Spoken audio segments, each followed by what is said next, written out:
see in a moment. Down here in the bottom left, our Protoss player that just won the last game, he is... Wongjin Stars SOS from Korea. And down here in the bottom right, a Terran player that lives in Europe but is originally from Korea, he is... Millennium ForGG from Europe.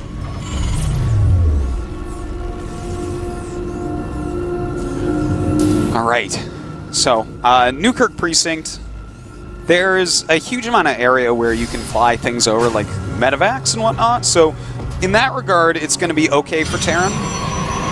And in fact, I guess securing the third base might be, like, that time area where you're securing the third base is probably the hardest time period on this map against Terran. So if Terran goes for a pretty standard play and tries to bust you right around when you're like really trying to stabilize, it can be hard. But after that, the map, in my opinion, becomes pretty darn good for Protoss once again. I do feel like just how thin it is, Terran can't run around you very much. It's a lot more direct engagements and frontal pushes, and that is generally speaking going to be good for Protoss because the Death Ball becomes so difficult to actually engage with all the splash damage. The thinness of the map makes force fields more strong, so we'll have to see how ForGG actually plays the map. Like, does he want to end it early? Does he want to hit a sharp timing like that? Or is he confident to go into a later game here? Well, he's chosen the command center first. We'll have to see how quickly he gets that third command.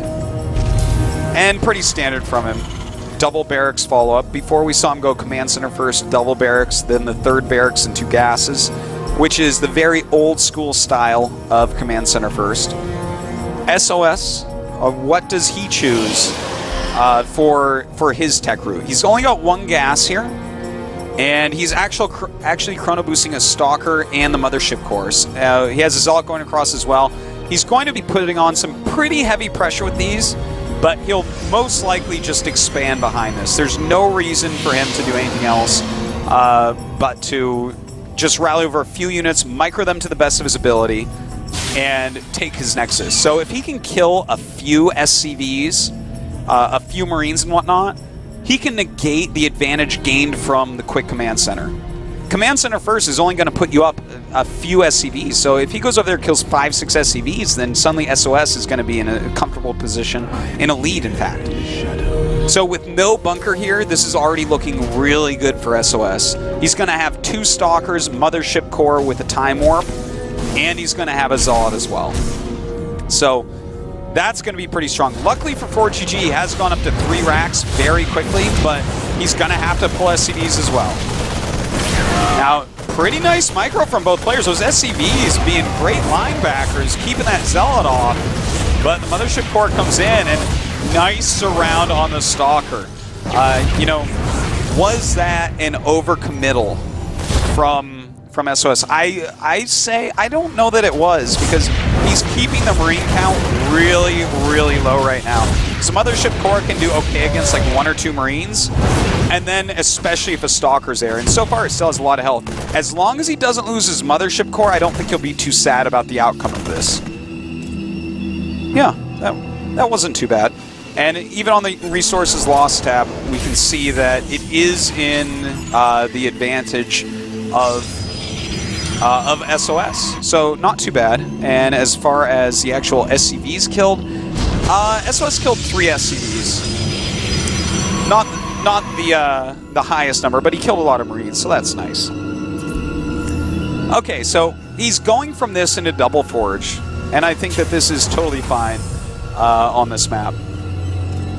And in this position as well. You know, he's playing against someone who's obviously going for a more macro-oriented build, a lot more units involved, so that's going to make upgrades even more important. Also, he's not overdoing it with tech. Like, he's not going, for instance, sorry to keep bringing it up, but double Oracle into Double Forge, into Colossus in third base. He's going Double Forge. This is where he's being greedy, is the Double Forge. And it's the only place he's being greedy right now, and he has that Mothership Core he got really early, getting a ton of energy. So that, plus that sentry you see right there, and we'll see if he gets another sentry or not, but he should be safe against any incoming attacks for a little bit. And he's not even skipping the robo either. He's getting that robo up. I guarantee he'll be getting at least a couple observers very quickly. And those observers are going to help him out because, of course, we do have that Widowmine drop follow-up that ForGG has been doing basically all the time. And I think SOS has caught on to and knows is very likely going to be coming.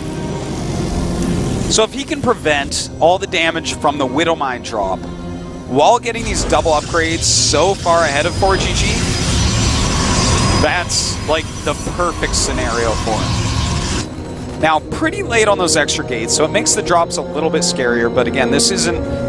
ForGG hasn't been going for quick, like very marine-heavy drops. In fact, as we see, his tech labs are only coming up right now. So stim and combat shields are a long way off, which means any real attack that actually is scary is a long way off.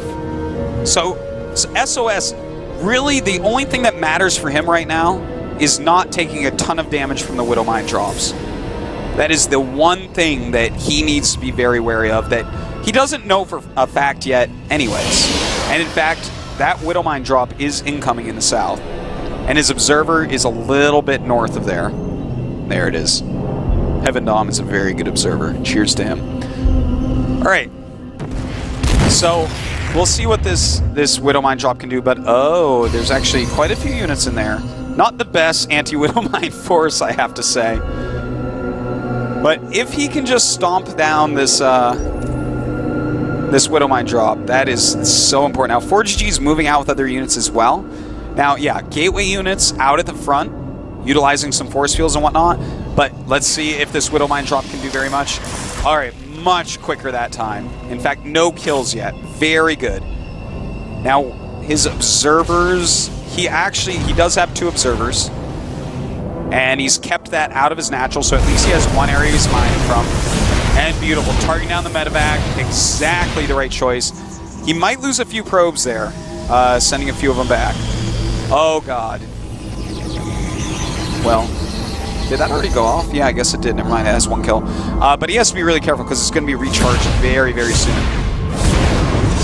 And looks like he just gets it. So, alright, he's basically done exactly what he needed to. He's in very good shape. He's got 2-2 on the way against someone who's not done 1-0. He's almost got his charge. He's going up to Psystorm. This is a really good situation for SOS. Even though we do see a 4GG supply lead. All SOS needs to do right now, though, is defend, because he's going to allow 2-2 to carry him through the next portion of the game, because he's going to be 3 upgrades up on Terran. And when you hit 3 or 4 upgrades up, you kind of just eat through anything they have. You know, 1 upgrade, it's a nice advantage. 2 upgrades, that's pretty darn big. But when you get 3 and more, it actually becomes like one-sided in a lot of battles.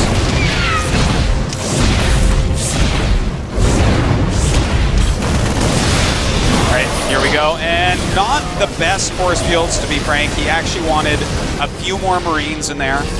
He could have killed them off very quickly, very easily. Notice how he has a pretty heavy Immortal force in there. That's actually kind of cool to see. Now, a lot of micro going on. Very good micro indeed. And he doesn't have that many force fields anymore. So it's actually kind of important that he missed those force fields earlier on, because he could have made that force a lot smarter. Now, hits them a bit better this time.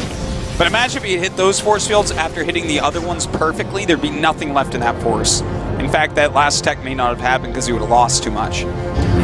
So now he's taken no damage, really, from any of these attacks. And he's at 2-2. It's time for him to do something. Whether that's an attack or that's an expand, really it's up to SOS. And it looks like it might end up being an attack. I wouldn't mind if he throws a Nexus up behind it. And yeah, he's going up to 8 gates. He's going to have 4 Immortals, which is absolutely hilarious. That buildings aren't even going to exist against 4 plus 2 Immortals. So he's going to walk across the map with this army, and it is so powerful. Like, he is going to win every engagement for a little bit. Hellbats aren't even going to do anything against this. Now, we'll see if he throws down the Nexus Binder or he wants every mineral for extra units. A little bit hard to say on that. This is going to be a lot of micro for ForGG. He really has to kite so well here if he wants to win. Nice Guardian Shield going up. Guardian Shield way more important than Force Fields here. And he's dealing pretty good damage to it so far. He's got to be careful though. He's a little bit low on units right now. And in fact, we actually have him breaking through a little bit. He's going to target those Immortals on the Marauders. A lot more Zealots coming in, but that Warpin is really, really far away. And he's losing most of his valuable units. This was a little bit sloppy from SOS. He ended up winning the battle, but like if he had a Warpin a little bit closer and those Zealots joined when they were made, he would still have at least 3 Immortals instead of 1. And the difference between those two is quite obvious. I don't think I need to really spell that out for anybody. So he's going to kill a lot of SCDs here, dealing quite a bit of damage. But if ForGG stabilizes here, he's going to have 2-1 pretty soon. We have no 3-3 on the way. I think we're going to see a bunch of feedbacks here, and then just a lot of Archons being made. Ooh, some Ghosts coming up. I really like those snipes, so he just chooses to go ahead and make those Archons right away. And ForGG starting to actually hold. This has been a pretty effective hold overall. You know, I think SOS got a little bit overconfident when he walked out with that attack and engaged into the army. He really only needed, I think, 1 more round of 8 Zealots in his army, and he had warped that into the side. It just took forever to come over, but he didn't have enough to actually finish off. And now we are looking at an SOS that has no splash damage, that has barely any upgrade advantage. He has a 1 upgrade advantage. He's 2-2 against 2-1. He's 2 bases against 3. Yeah, he killed a lot of SCVs, but this is suddenly extremely ForGG favored, and that's all just because of the 1 poor engagement. He definitely had the potential to crush that army and just kind of roll through ForGG and at least kill off his 3rd base and have a huge army left over. But instead, he's got a very small army. The 3rd base is already relanded. ForGG is up by 40 supply, and he's looking poised to be the first player out of this group. Yeah, this doesn't look good. That is a lot of Hellbats in there. Zealots taking huge amounts of damage, and once they are gone, so are the Archons. Should be seeing GG in just a moment here. The 7 Zealots being warped in obviously cannot do anything at all. And now he's down to 1 base and almost no probes. So, pretty surprising, in my opinion there. GG. Pretty surprising. ForGG actually coming out first place in a group with this season 2 of our top 4 players from GSL and the winner of WCS America. ForGG just kind of walks through the group right there. That was pretty clean and pretty quick for him. A 2-0 against Hero and a 2-1 against SOS. Now again, as far as the openings go and how it was played up until that battle, SOS definitely outplayed ForGG up to that point. But his Warpin Pylon was really far away, and he did an engagement that was definitely questionable. Being up 2-2 against that with 4 Immortals, an Archon, 2 Sentries, I mean, that is a ridiculously scary army. He just didn't quite have the entire unit set he needed. He literally needed maybe 1 more Warpin round, and I think that whole game goes different and SOS starts winning. So that's it. He's going to have to wait for the winner of Symbol against Hero, which is going to be coming up next. ForGG, in the meantime, he's got to go get ready now for that round of 8 that starts tomorrow. So, I hope, guys, that you are enjoying the WCS Season 1 Finals. The solo cast by Artosis here. That's me. Woo! It's been a lot of fun so far. Very analytical, I know. It's hard to scream about every battle. My voice already feels pretty tired, so I hope you're enjoying. We're going to go ahead and jump to a quick break, and then we'll be back with Hero against Symbol, so don't go anywhere.